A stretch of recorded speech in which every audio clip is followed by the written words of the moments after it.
ओम शांति।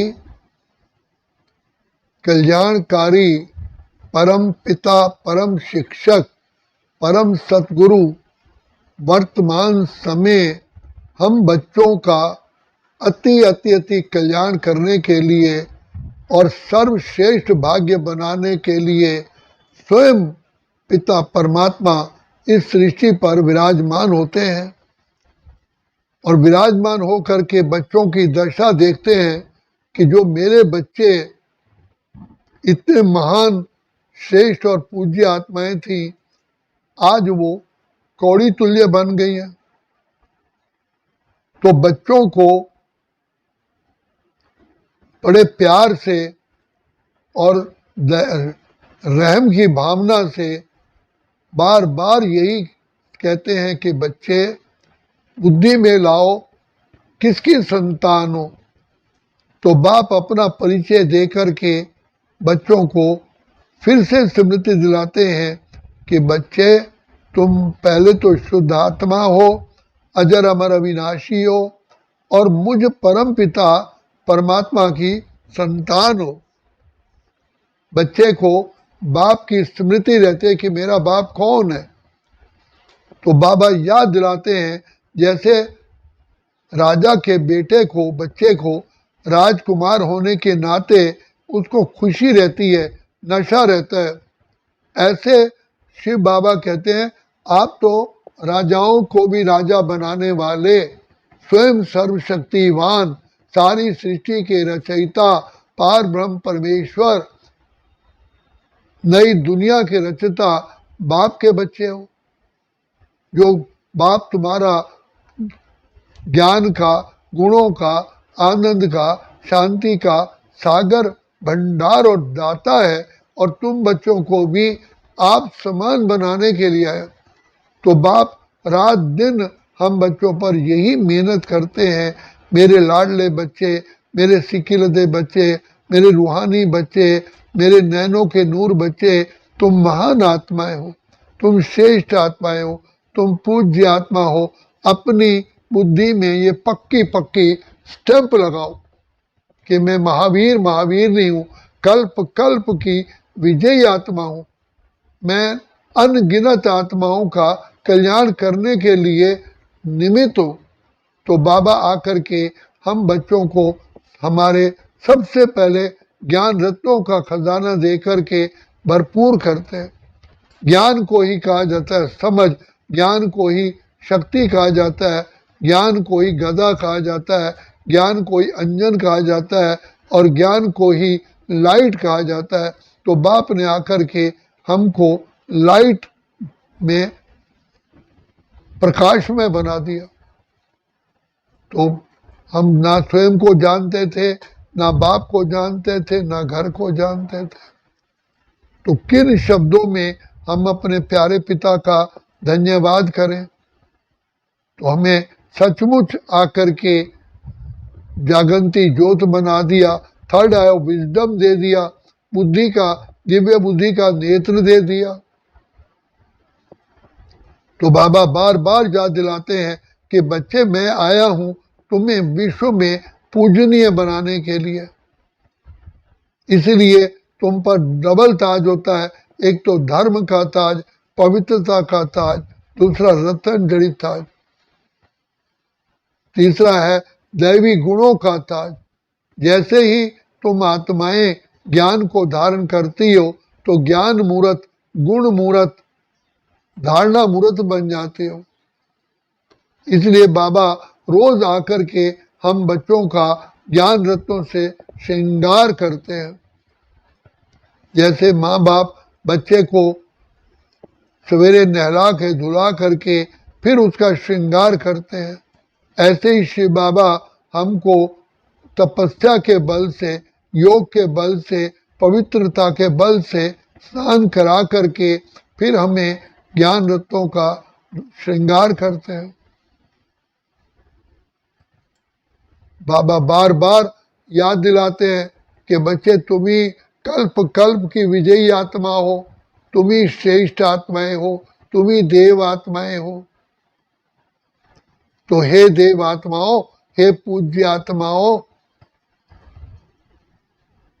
अब बाप की सुनो, मुझे ही तुमने द्वापर युग से बुलाया कि आप आओ पतित पावन रक्षक, आप आओ। अब मैं आया हूँ तुम बच्चों की सेवा में।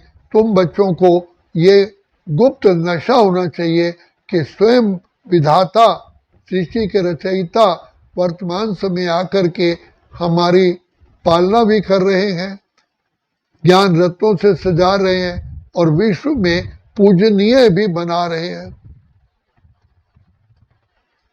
तो इसी नशे और खुशी में रहो।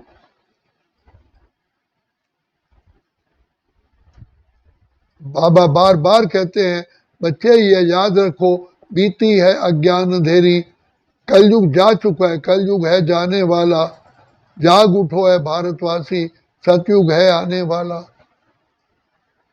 अब पुरुषोत्तम संगम युग की वेला है, अपने आप को संपूर्ण पावन बनाने की वेला है।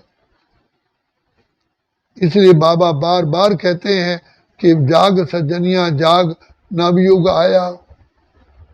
यही बाबा से प्राप्ति करने का समय बेहद का अमृत वेला है। बाप आकर के अज्ञानता की नींद से हमें जगाते हैं।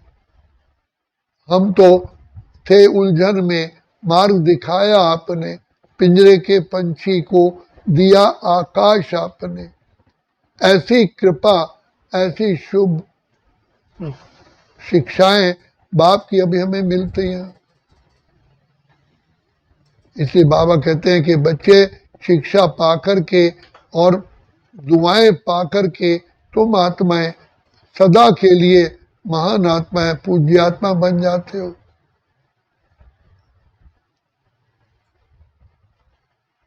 तो मैं परम पिता परमात्मा सृष्टि का पालनहार होते हुए भी तुम बच्चों की वर्तमान सेवा पर उपस्थित हो। तो तुम बच्चों के पांव से लेके सिर की चोटी तक खुशी रहनी चाहिए कि बाबा, प्यारा बाबा जो सारे संसार के रचयिता है, जो ज्ञान आनंद शांति के सागर हैं, हमारी सेवा में उपस्थित है।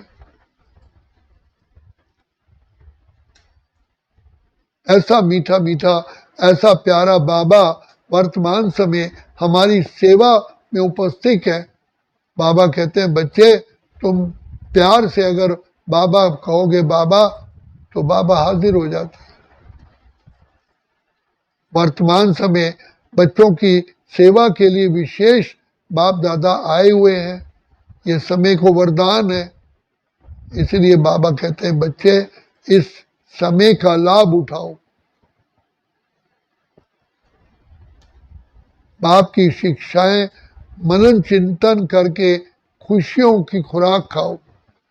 सबसे बड़ी खुराक खुशी की है। देखो विधाता स्वयं आकर के तुम बच्चों की पालना में करने के लिए उपस्थित हुए हैं। और यही समय है देव पद की ऊंच से ऊंच पद प्राप्त करने का। भगवान ने कल पहले भी हमको ऐसा बनाया था, नर को श्री नारायण, नारी को लक्ष्मी। आज भी घर की नारी को गृह लक्ष्मी ही कहा जाता है। इसलिए बाबा बार बार कहते हैं, जाग सजनिया जाग, नवयुग आया। अब घोर निद्रा से, माया के नींद से बाबा हमें जगा रहे हैं। हमारा श्रृंगार करके विश्व के आगे हमें पूजनीय, वंदनीय बनाते हैं। तो इसलिए हमें अपरंपार खुशी में रहना है। कोई चेहरा हमारा देखे तो खुद भी अपने को खुश नसीब समझे कि मैंने आज साक्षात भगवान के बच्चों का दर्शन कर लिया। तो बाबा कहते हैं, अपनी चलन से, चेहरे से बाप को प्रत्यक्ष करो। दुनिया में भी कहते हैं, रचना जिसकी ऐसी सुंदर, वो रचता कैसा होगा। तुम ही बाप का नाम शो करने वाली पवित्र आत्माएं हो। इसलिए अपने वैल्यू को समझो, समय की वैल्यू को समझो, बाप को पहचानो और बाप से वरदानों से झोली भरो। अच्छा, ओम शांति, ओम शांति, ओम शांति।